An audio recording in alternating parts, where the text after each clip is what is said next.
Hey, Sens fans, welcome to season 5, episode 16 of the Senstennial Podcast. And we are so hyped up with sadness because of how the Sens have crushed our hearts yet again. We were on a tear. They were like, 8-2-2 in their last 12. And then they said, oh man, Anaheim's coming to town, and they just got shut out by the Habs. Cakewalk. And then, it wasn't a cakewalk. And then Anaheim ended up getting demolished by Toronto like 2 nights later. So very sad. And then it was against another, really top-notch club, the Chicago Blackhawks. And of course, Connor Bedard is like, hey, you know what I like to do when I come back from injury that other players like Josh Norris and co don't like to do when they come back from injury? Score a lot of goals, baby. I in defense of Josh Norris in this scenario, he came back from injury and then scored 2 goals. No, I honestly in his first game back. No, he did. That was more of like a setup for Bennett when Bennett tears into Norris. I was like trying to give him that early, I had receipts though, so you did, and I'm regretting that terrible transition now. But we are where we are. So, we're gonna start actually not on a topic about Josh Norris. We're gonna talk about goaltending, everyone's favorite topic. Who doesn't like talking about Vezina caliber goalies like Joonas Korpisalo? That was a good Dude, one. I'm always ready to talk about goaltending. All right, well, let's talk about goaltending in all seriousness.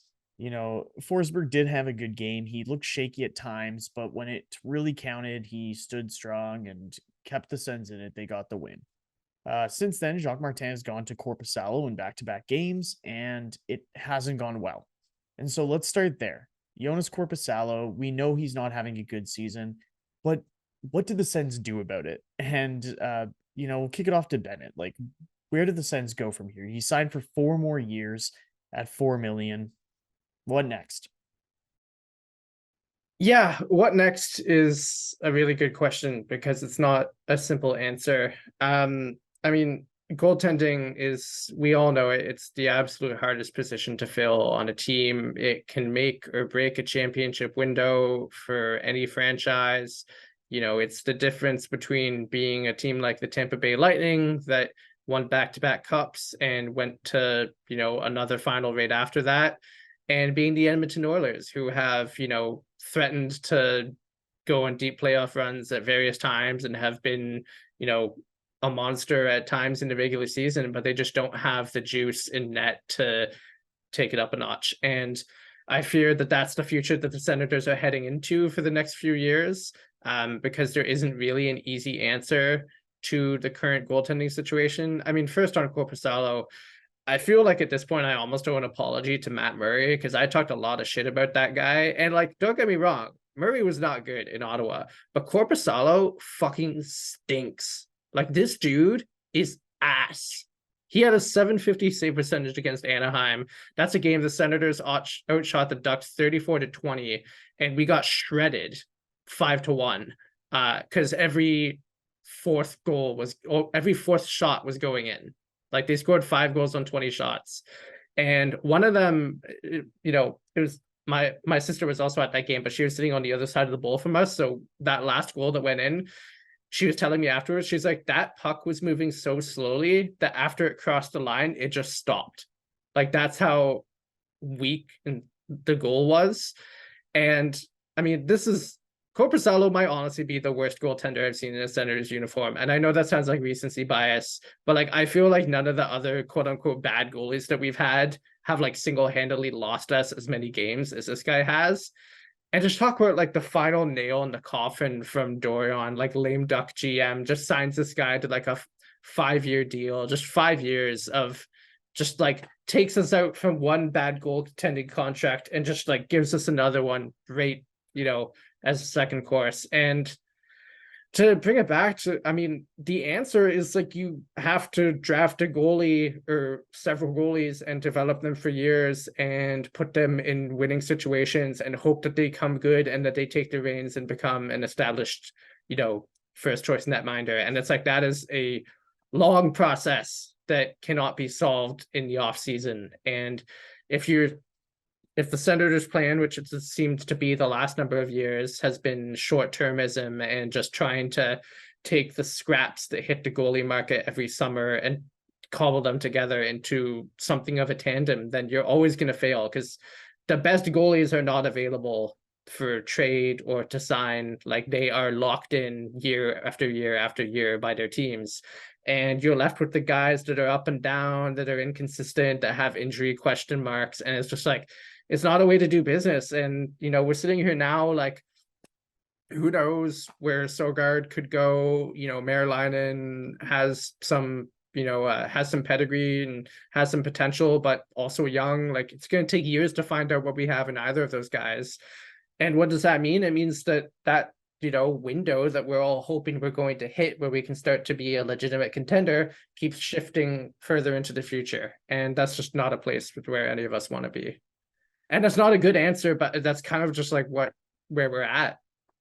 Now, Matt, as our goaltending analysis guy, what have you seen from Korpisalo? Why do you think it's just gone so south for him this year? It's definitely hard to judge what he's done in the past to what he's doing differently now. Being a Senators fan and not having a lot of viewing of what he did in Columbus, because he wasn't very good for LA. So I think one of the things you have to look at is, like, what does he do well? And it like, the list isn't very long, unfortunately.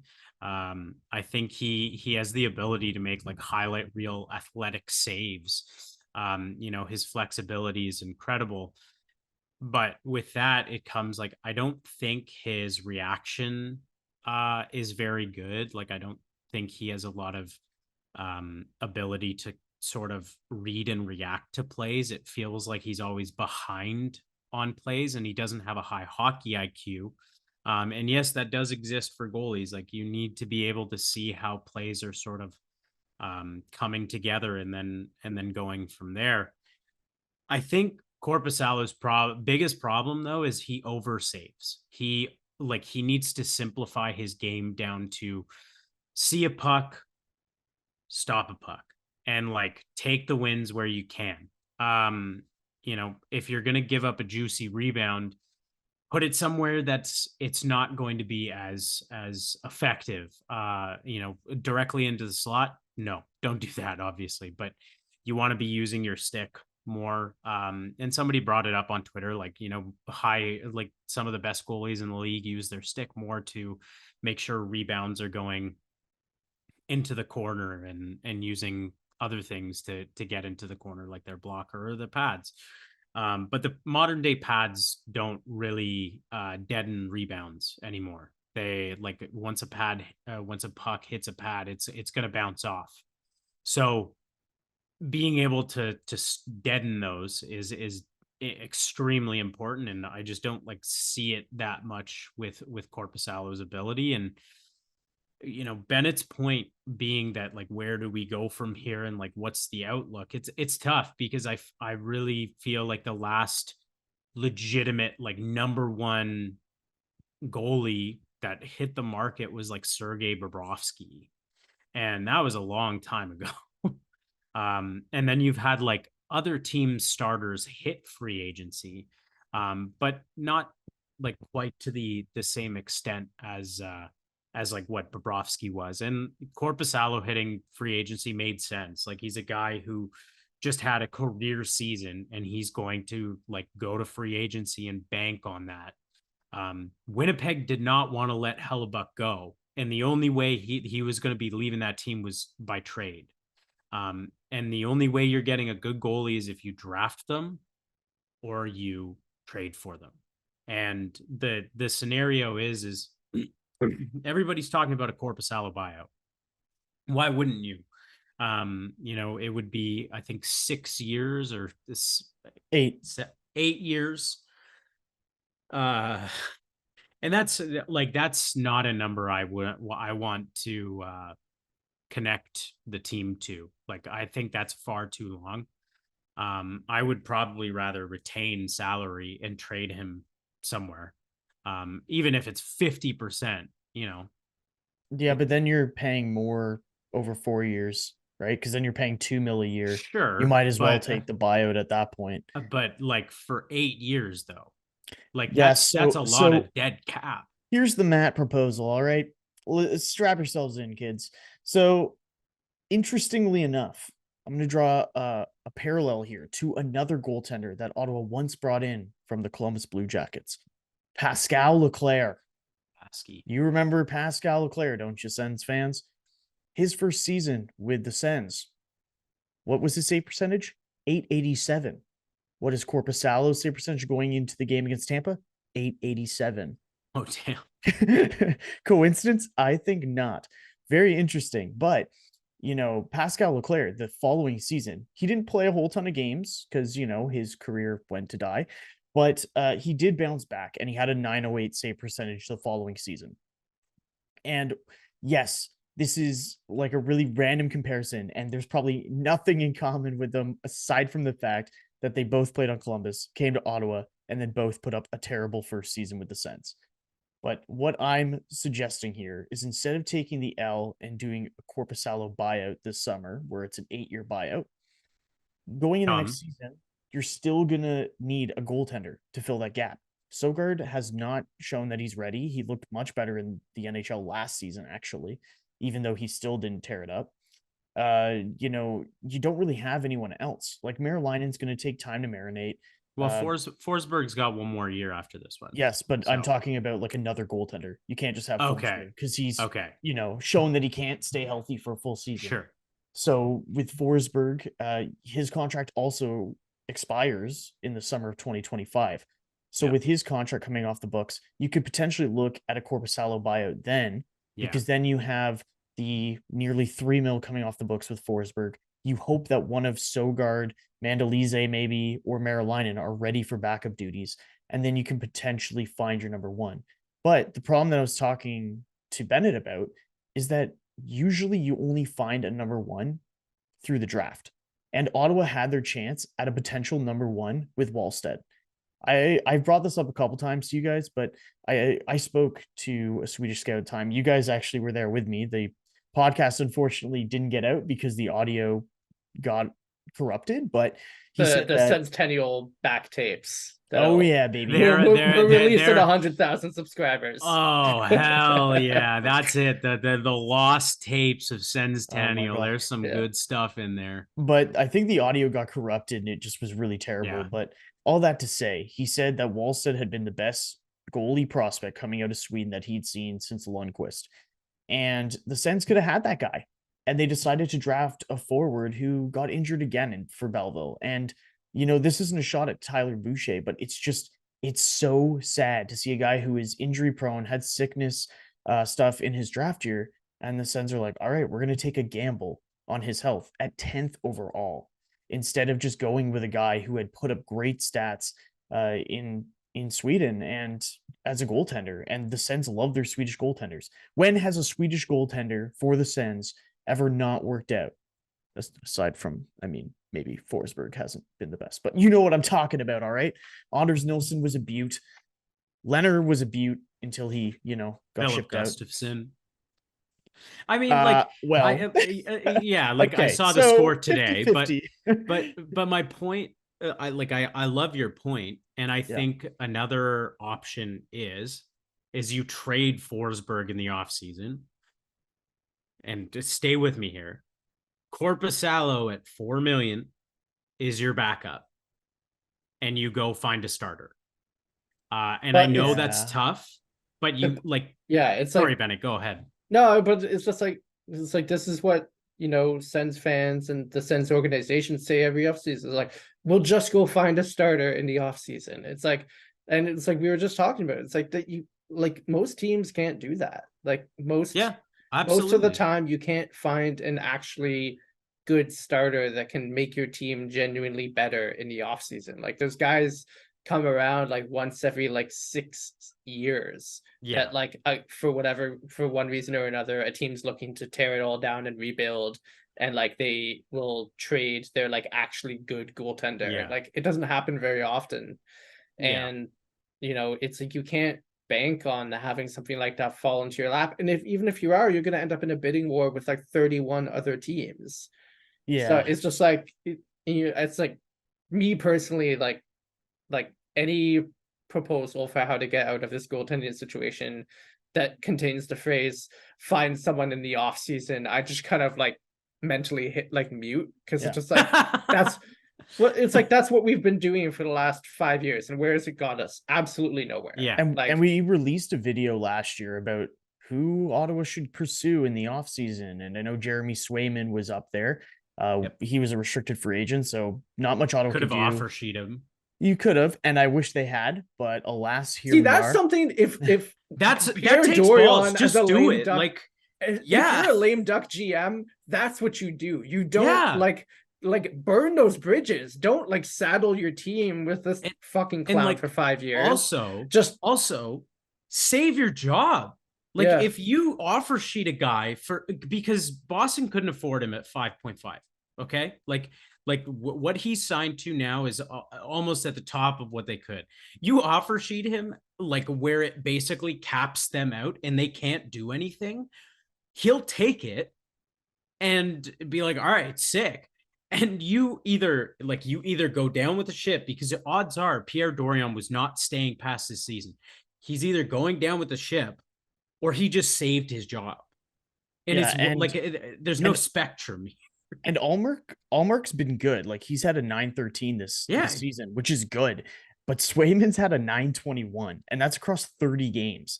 Yeah. So, like, he's been really good. And yeah, you're right. The Sens could have offered him, even if they'd offered him 4.5, 5. Yeah. Boston right now, like, unless they had made some trades or cut some of the depth out, like they wouldn't have been able to sign JVR or, whoever, then yeah, they could have brought him back. But it makes your divisional rival, have additional issues that they need to solve with their roster.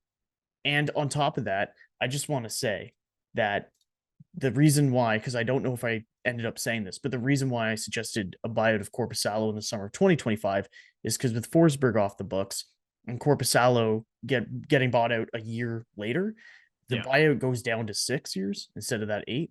And also, there's multiple better goalies that'll hit free agency that year. Yeah. Like, Vegas would have to re-sign both Aiden Hill and Logan Thompson that summer.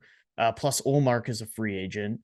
There's a few like good goaltenders. So it's not like you have a bidding war over a single goalie in free agency. There will be multiple good options unless all those teams find a way to retain those goaltenders, which especially for Vegas will be hard. They'll likely retain one of them, but won't be able to retain both because it'll end up capping them like probably 10 to 12 plus million, right? We've seen Vegas do things that just don't really make sense. I mean, fair. Or it shouldn't make sense because it shouldn't possibly happen, but it just does, because Vegas is just like playing checkers when we're all, or playing chess when we're all playing checkers.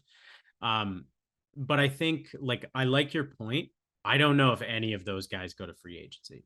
That's true. Like, and that's always the risk, right? And this is why it goes back to what Ben and I discussed. Like, well, we've discussed it on the podcast, but beforehand, like, you're drafting a guy, really, if you want a number one in this league, it's really going to cost you a lot to trade for one. And I think, like, so one of the comparisons I want to make here is you look at Ottawa's core, and I think a lot of people are like, oh my God, the window is going to be closed. Like, we're done for. But look at Tampa Bay. They drafted guys like Stamkos and Hedman, and those guys didn't win till they were nearly 30 years old. Yeah. And when they were drafted, it was like, okay, Tampa is up and coming. In 2014-15, they got to the Cup final. They had Bishop, who was playing at an elite level at that time. They lose to Chicago. And why did they not go to a Cup final again? They don't have good enough goaltending. What happens when they draft Vasilevsky? Wow, they win back-to-back Stanley Cups in only a matter of years. And that's with Kucherov, Stamkos, Hedman, Killorn. All these guys had been lifers on Tampa. Palat had been there for a while, if not his Yanni Gourde as well. Yeah, he had been there for quite some time. So you had all these guys who were there for a long time, and they were a good, young, up-and-coming core. The one thing they needed to get them over the hump was, first, they had a couple additional good players come in through the draft with Braden Point and Anthony Cirelli. But then they had that number one goaltender that they took in the first round. Ottawa has not done that. And I know first round goalies are hit or miss sometimes, but that's my point with Wallstedt, is you had the chance to draft a guy who could have been your career, like franchise, not career, but your franchise goalie going forward in a few years. And it would line up with, as he gets better, the core would then be in their mid late 20s. And that sets you on that path of like what Tampa did, where they finally found that goalie in the first round and he grew with the team. And now you end up winning 2 of 3 cups that they go to, you know. That's what you need. You need to find a goaltender like that. And listen, I know I'm a sucker because I bought a Korpisalo jersey going into the season, hoping that it would end the voodoo. Because the last goaltending jersey I got was Craig Anderson. So joke's on me. I'm an idiot. I'm like the guy who bought the Matt Murray jersey. So I look like a doofus. But Every time I see one of those at a Sens game, I chuckle. yeah, you gotta own it. I appreciate that about you, though. I think I wore it in Sweden. I don't know if I've worn it since, but anyway. I do want to like, because I feel like we're cooking on goalies right now, and like I got a couple more points. I also think it is a terrible year for goalies. Like I'm willing to give Korpisalo one more year after this, because I look at how many goalies are having terrible years, and like elite best of the best goalies. Like Igor Shesterkin has a sub 900 save percentage. Igor Shesterkin, I would trade almost anybody on the Sens for him. Just putting that out there.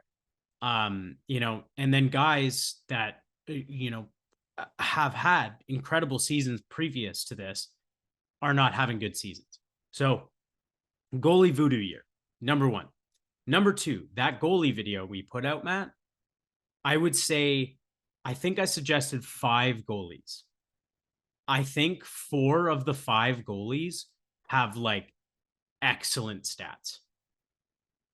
And I just want to put out, I am willing to accept a pro scouting job from the Ottawa Senators on behalf of goalies everywhere, because I think I know what I'm talking about, apparently.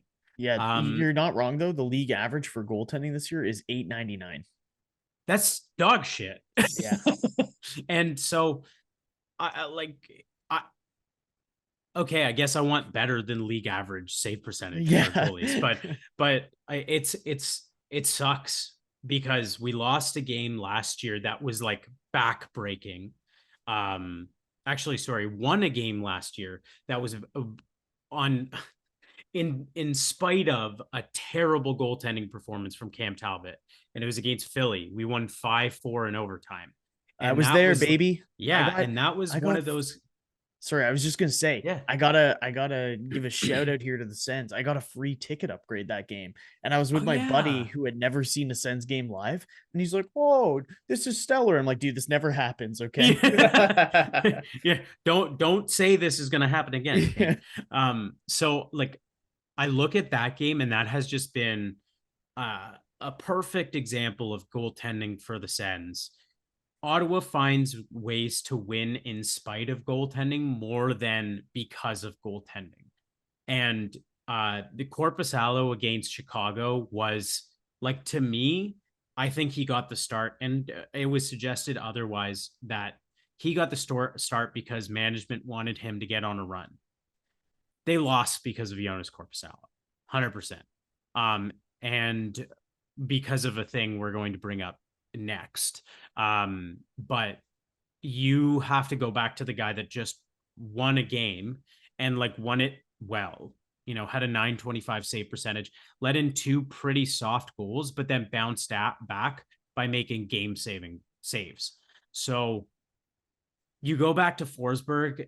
If he has a good game against Tampa, you run him again, and you just do that, because Korpisalo is clearly consistently just inconsistent.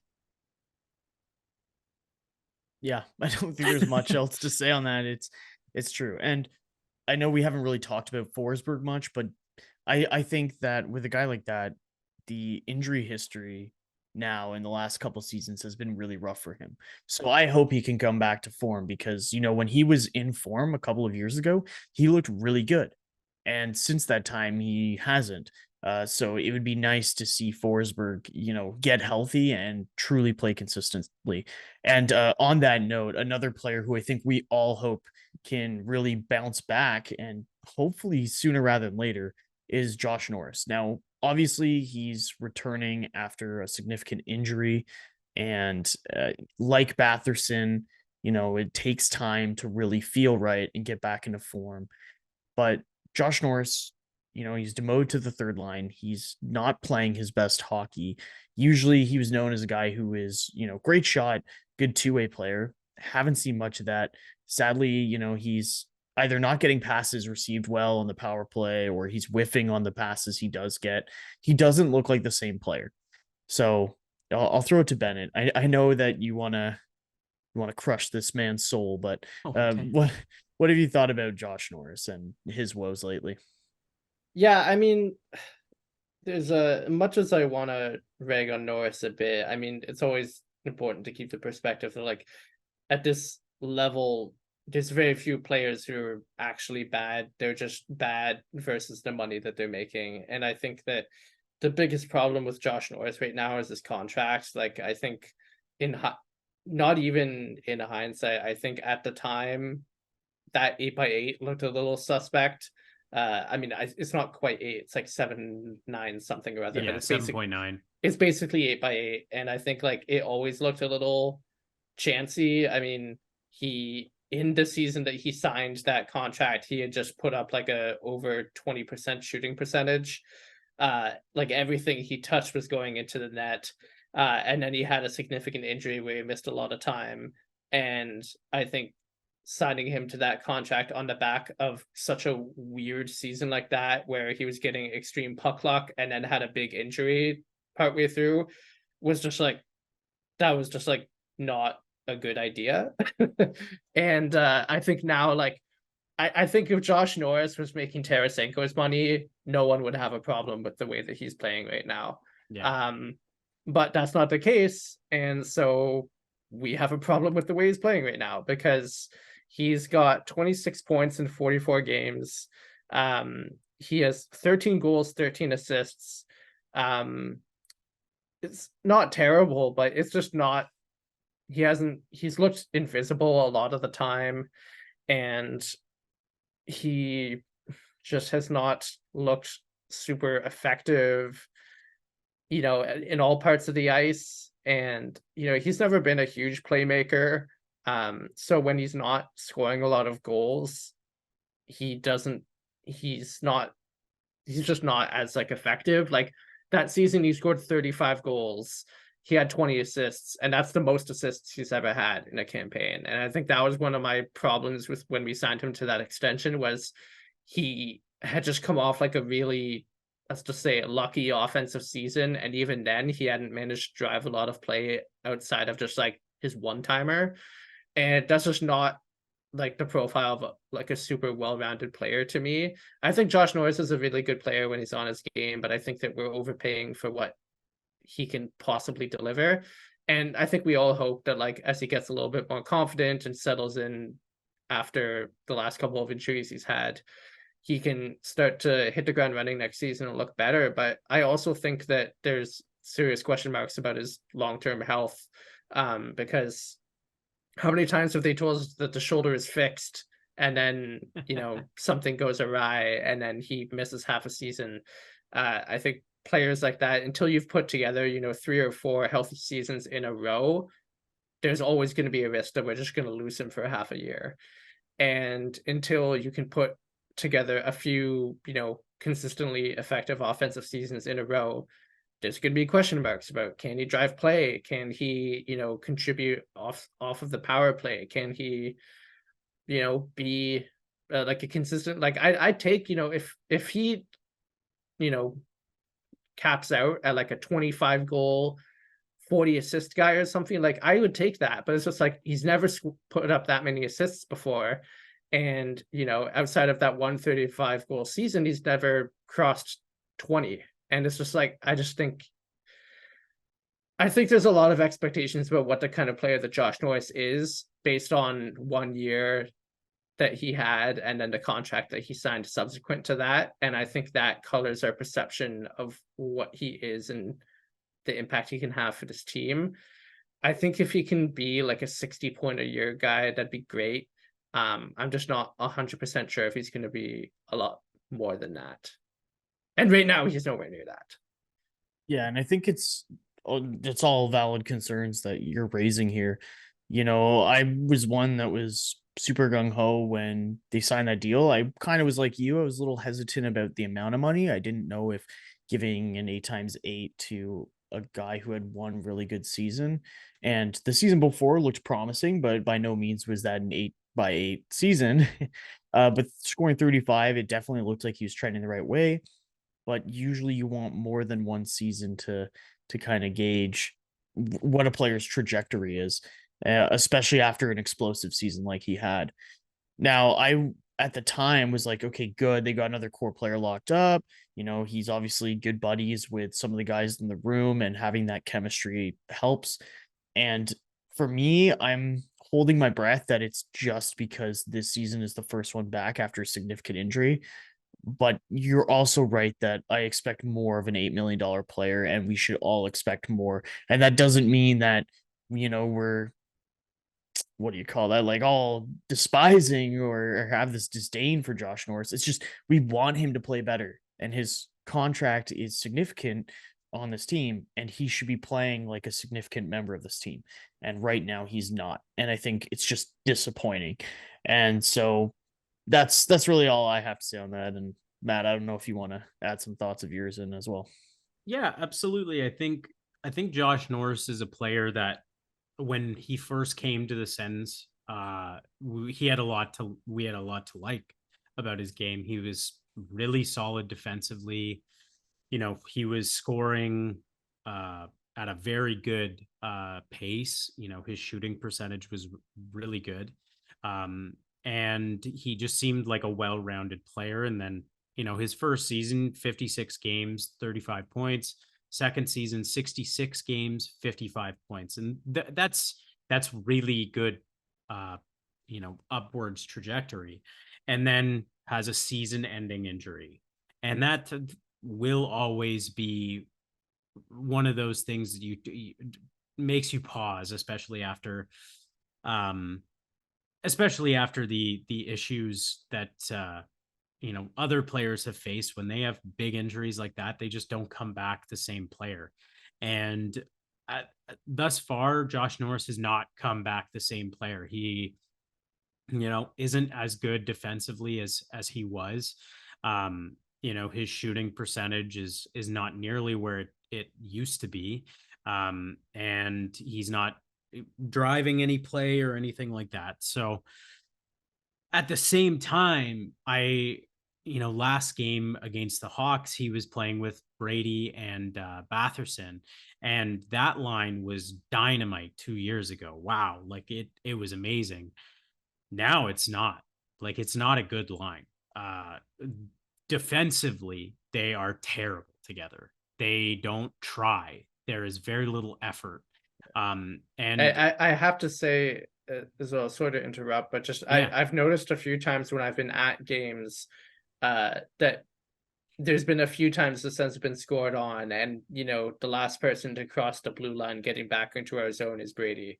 And the biggest time that I noticed it was during the 3-on-3 overtime against the Bruins that we lost, where we had like Tim Stützle came within an inch of winning it with a slick backhand, and the whole crowd was on their feet, and the puck went the other way. And I mean, every person on the ice just blazed past Brady, and Boston took that possession, took it right to the other end, and scored off of it. And Brady was just like nowhere near the play. And there's been a few times I've noticed kind of like a lack of tracking back on his part. Yeah, and I like that. That's one thing that has really bugged me. Like I, used to look at what Brady was, and I didn't think he was that poor defensively.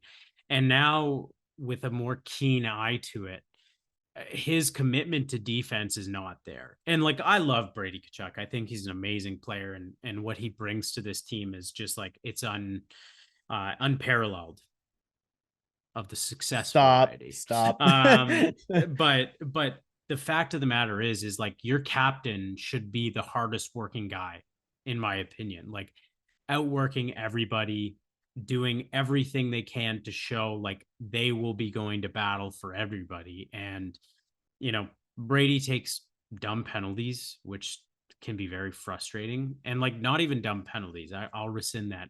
Dumb fighting majors. Like it doesn't make sense sometimes when he fights. But yeah, that third goal in the Chicago game, Korpisalo shouldn't have given up that goal. But at the same time, like all of the forwards were lackadaisical in their back checks. And it just made it seem like nobody was interested. And obviously the microscope is going to be on defense and goaltending for that, that goal. But at the same time, like the forwards there need to be kept to a higher standard. And specifically, Josh Norris is the center. You are the guy that has to be back. Yeah. And he is not. And I look at when he was put in to his first game back, and I think he was put in at third line center. And he scored 2 goals. And then they immediately like put him back up on the first line. And I'm like, wait, just like you can ease him in a little bit. Like you have center depth here. Just ease him in. And he's been playing the hardest assignments every single night. And like this isn't me making excuses for Josh Norris, but I also think to some extent, like you don't put your prize fighter who's just been on the shelf for a year into a heavyweight title fight against Muhammad Ali. Like you don't want him going up against McDavid's and Crosby's and stuff because he's just not ready. Like you can't be ready. Your body can be ready, but you're not going to be ready for that. And I think you just take some time with it. And he's not going to be the same player he is this year.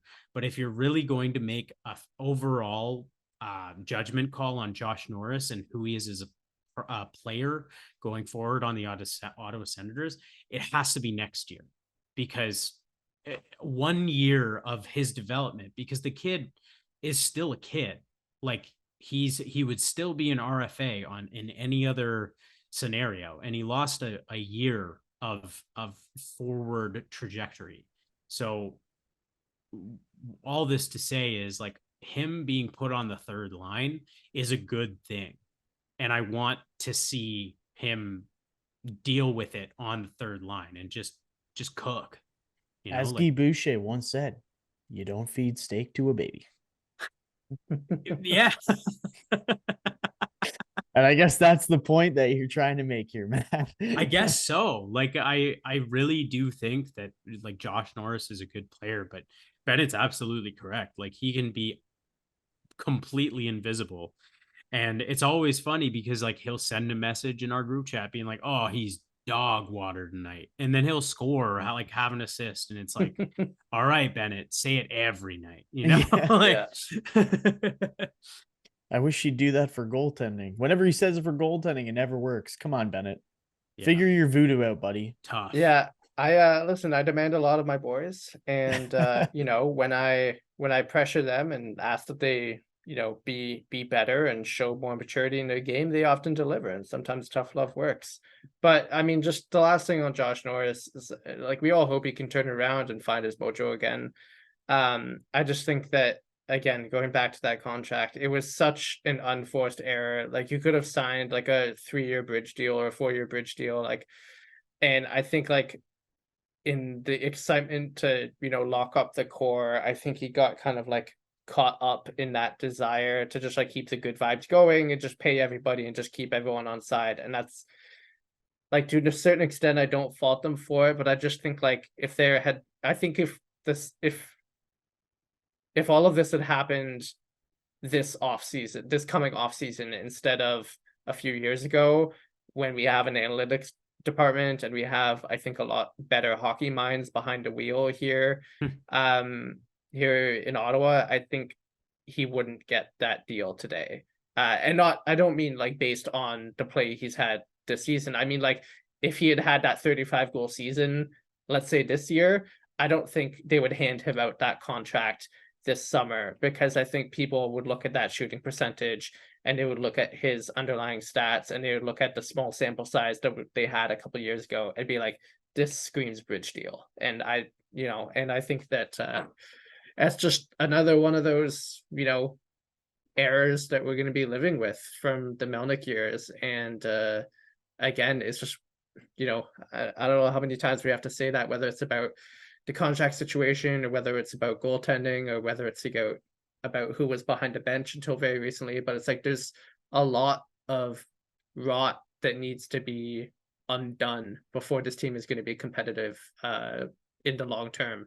And I know Sens fans don't want to hear that it's going to take more years, more time, but it's going to take more years and more time, because, teams that, want to be successful year in, year out, contenders year in, year out, they don't have guys making $8 million that are skating on the third line. That's just not how successful teams do business. And we're going to be talking about stuff like this until the mistakes stop. And that's, we hope that we're in that period now where we're going to stop making these unforced errors. But until we do, they're going to hold us back. And it's like Graham Nichols once said on this podcast, it was just death by 1,000 cuts before. It was Dorian and Melnyk and everything. It was just like, it was not taking Wallstedt. It was, signing Norris to a big deal after he'd had one pretty good season. It was, going out and signing Murray and then going out and repeating the same mistake with Korpisalo. There's just, you can't pinpoint one thing. It's just like all the moves were just kind of bad. And it's going to take a long time to unravel everything that happened.